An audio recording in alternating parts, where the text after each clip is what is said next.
I splurged online and bought myself a cool, beautiful female succubus. But she was always purring, staring at me silently, and her body temperature was scorching hot. Worried she was sick, I rushed to ask customer service. After hearing my description, customer service went silent. Sir, is it possible that your succubus isn't sick, but just so hungry she wants you to kiss her? Or maybe do something naughtier? I spent a fortune online to buy a female succubus. The product description showed that this succubus was beautiful, with a slim waist, fair skin, and long legs. The most important thing was, she was capable. This particular trait really hit the spot for a loser like me. Without much hesitation, I quickly paid up. But as soon as I placed the order, customer service messaged me directly. Sir, are you there? Huh? What's up? Well, the succubus you just ordered is very beautiful, but she has a bit of a spoiled temper. And since she's reached maturity, her stamina is also quite formidable.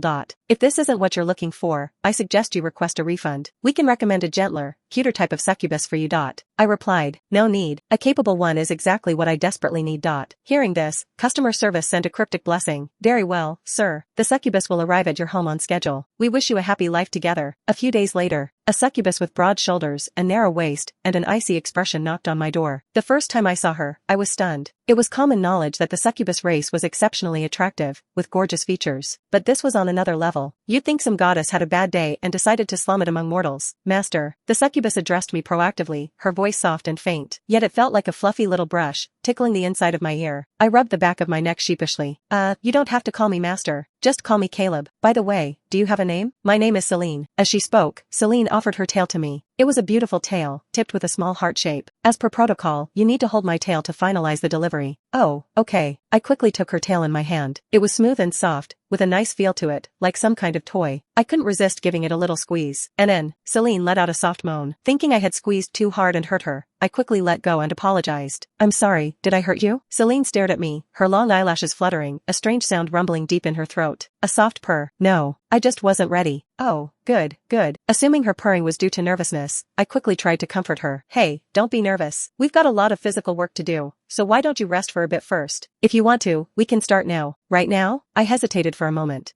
I guess that works. Alright. The purring in Celine's throat grew a little more distinct. I reached out, took her arm, and said gently, why are you still so tense? It's okay, you'll get used to it once we get started. Come with me. Her eyelashes trembled as she obediently followed me to the kitchen. Then, her expression froze. In the kitchen? Yeah, the kitchen. What's wrong? Do you prefer to start in the bedroom? I asked considerately. Her breathing was ragged and hot. The kitchen is fine. I nodded and turned around. Then, under her burning gaze, I placed a brand new cleaning cloth in her hand. I said gently, alright, Celine. Today, I'll have to trouble you, my capable succubus, to help me with some chores. You know how to wash dishes, right? Wash dishes? Celine looked at the cloth in her hand, her beautiful face a canvas of confusion, shock, and utter bewilderment. Yeah, if you don't know how, you can mop the floor, sweep, do the laundry, or any other housework. Just figure it out. She asked in disbelief. Wait, you bought me just to do housework? I chuckled foolishly. Yeah, what else? In the next moment, the strange purring in the beautiful succubus's throat abruptly stopped. That's right, I bought Celine to do my chores. I got this brilliant idea from overhearing a coworker. He had also bought a female succubus online. He was always bragging in the break room about how diligent and obedient his succubus was, always cooking, washing clothes, and doing all sorts of chores for him. He said he was happy as hell every night he went home, while other colleagues snickered knowingly. I, a man whose only lifelong friend has been his right hand, caught a keyword. Help with chores. My eyes lit up. As a wage slave, I was so busy with work every day that I had no time to clean my apartment. The place had turned into a total pigsty. It was a huge headache for me. So, having a succubus who could do chores for me was an incredible deal. That's why I ordered Celine, the most capable one. She had to be diligent. Glancing at the graceful figure washing dishes in the kitchen with a cold expression, I comfortably went off to bed. For the next week, Celine buried herself in my housework. She was a bit clumsy at first, but she got the hang of it in a couple of days. Very smart. When I woke up, she would have already made my bed. When I washed my face, she would hand me a towel. When I came home from work, a sumptuous dinner would be ready. There was even a bed warming service before I went to sleep at night. I sank into the sheets she'd warmed with her body heat and a faint, intoxicating scent. A satisfied sigh escaped my lips, my very soul seeming to melt. Good, very good. She was worth every penny, being the most expensive succubus. So valuable, so practical. The only thing that puzzled me was that Celine was always purring. That soft, rumbling sound from her delicate throat. At first, I thought it was because she was new and felt a little scared or nervous. But a month passed, and she was still purring. Every night, she'd lie on the floor by my bed, not speaking, not playing by herself, just staring at me with those big, hopeful eyes, without even blinking. Her beautiful tail swept lightly across the floor, like a little kitten begging to be petted. She looked so mournful and wronged. I worriedly touched Celine's forehead. It was burning up. Could this succubus be seriously ill? I quickly patted my bed. Celine, don't sleep on the floor tonight. Sleep next to me. I can sleep on the bed? Celine was taken aback. My heart ached for her as I took her hand. You always could have. From now on, you'll sleep next to me. Given permission, Celine brought her blanket and lay down beside me. A stunning, aloof succubus was nestled against my pink pillow. The laws of gravity seemed to have no effect on her. Her features remained flawlessly delicate. The sight was simply breathtaking. It made a bachelor like me feel a little parched, but she was still purring, and her body temperature was terrifyingly high. Celine, you get some good rest tonight. You don't have to wake up early to make me breakfast tomorrow, but you'll be hungry. I'll just buy a breakfast burrito on my way out. A guy like me doesn't need anything fancy. That's not healthy. I'll make it for you. She stared at me, or rather, at my lips, which were moving as I spoke. Her gaze seemed to have tiny hooks in it, but clueless me was just busy feeling moved. Wow, how could there be such a considerate and caring succubus? It was my own carelessness that had failed to take good care of her, causing her to get sick and feel miserable. A wave of guilt washed over me. I couldn't help but lean over and kiss her on the forehead, a small gesture to express my remorse. Celine's eyelashes trembled, her cheeks flushing red, her breath hitched. She called my name, her voice strained. Caleb. Just as she was about to lift her arms to embrace me, I, oblivious to the change, had already pulled back. I even tucked her in, feeling sorry for her. I managed to tuck in both her hands, which were just about to rise, and her restless, twitching tail. Worried she might catch a cold, I even warned her with a serious tone. Be good, don't move around. And no kicking off the covers, okay? Celine closed her eyes, a look of complete resignation on her face. After turning off the lights, I lay with my back to Celine. I pulled out my phone and, with a heavy heart, opened the chat with customer service. Hello, I think something's wrong with my succubus.